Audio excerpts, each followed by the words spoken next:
In a quiet room, a young boy sits in front of a glowing computer screen, eyes fixed on the flickering pixels, as if they hold the secret to the universe. His friends are outside, laughing and playing, but he doesn't care.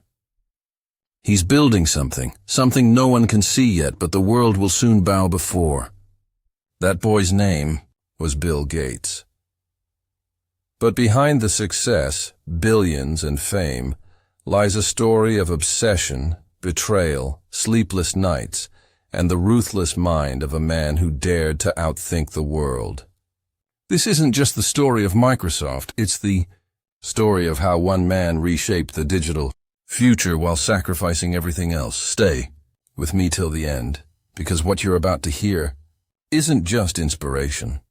It's a psychological blueprint of how genius walks the line between brilliance and madness. Bill Gates wasn't born into poverty, but he was born restless. From an early age, his teachers called him arrogant, not because he was rude, but because he questioned everything. He didn't want answers. He wanted systems. He didn't want to play the game. He wanted to rewrite its rules. While most kids read storybooks, Gates read encyclopedias. He'd spend nights reading code manuals, breaking school computers just to fix them again. His mother worried about him. His father couldn't understand him. But Bill was already running a simulation in his head, one where he was in complete control of the digital future. It was during these sleepless teenage nights that he wrote his first programs, small, clunky, but powerful. He didn't just want to use computers, he wanted to make them think. And that hunger would soon make him unstoppable. At Harvard, Bill Gates was supposed to be another academic success story. But college walls were too small for his imagination. He barely attended classes, slept in his dorm surrounded by half-eaten pizza boxes and printouts of code. Professors saw laziness. Gates saw focus. Then one day, he read about a new computer, the Altair 8800. It was the moment lightning struck. Gates knew instantly, this is it, the world's first personal computer. He called his childhood friend Paul Allen, and they made a decision that would change history. They'd build software for it before anyone else could. But there was one problem. They didn't have it. Not even access to the machine. Still, Gates wrote code for a computer he had never touched, using pure logic and imagination. When they finally tested it, it worked perfectly. It wasn't luck, it was foresight. That moment was the birth of Microsoft. Gates dropped out of Harvard, and the two friends started coding in a small, messy room with second-hand furniture and infinite ambition. Their motto? A computer on every desk. Back then, it sounded like madness. Today, it's reality, but behind those glowing screens was chaos. Gates wasn't a soft leader. He pushed, argued, and demanded perfection. Employees feared his silence more than his anger. Every error, every delay, he noticed everything. He'd walk into rooms, find a bug, and fix it himself. While others celebrated milestones, Gates worked through them. He didn't smile often, but when he did, it meant someone's world was about to change. He wasn't just building software. He was rewriting destiny, one line of code at a time. Microsoft started to grow. Money poured in, power followed. But success has a strange side effect. It isolates you. Gates was becoming both admired and hated.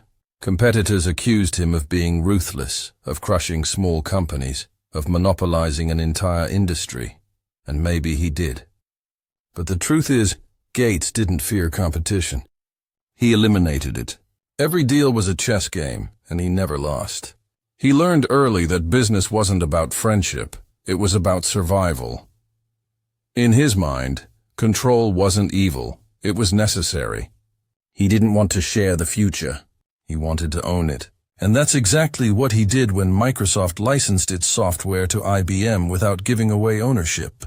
That single decision turned Microsoft into an empire, and Gates into the world's youngest billionaire. But even billionaires face storms.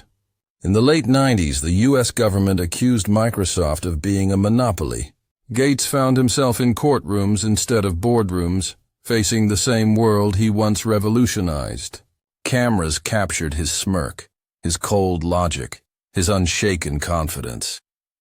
Reporters called him arrogant again. But deep down, Gates knew something they didn't. Innovation can't exist without domination. He wasn't just defending a company, he was defending an idea. That technology should follow vision, not regulation. The case dragged on for years. And though Microsoft was found guilty of antitrust practices, Gates had already moved beyond the battlefield. His empire stood tall, and his next transformation was already forming in his mind. As he stepped down from Microsoft's daily operations, many thought his story was ending. But Bill Gates wasn't done. The man who once ruled code now turned to humanity.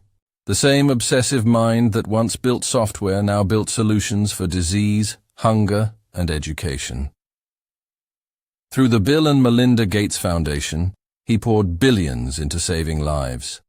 For the first time, people saw a softer Gates, a man trying to give back what his brilliance had taken from him. Peace, but inside, that same restlessness still lived.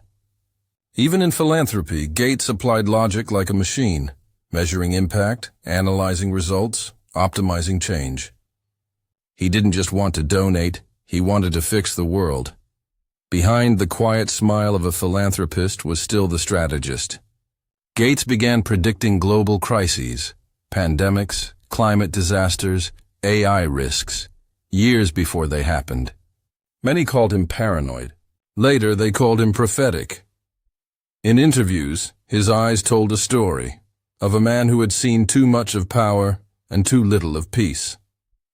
The billionaire who could buy anything still couldn't buy silence.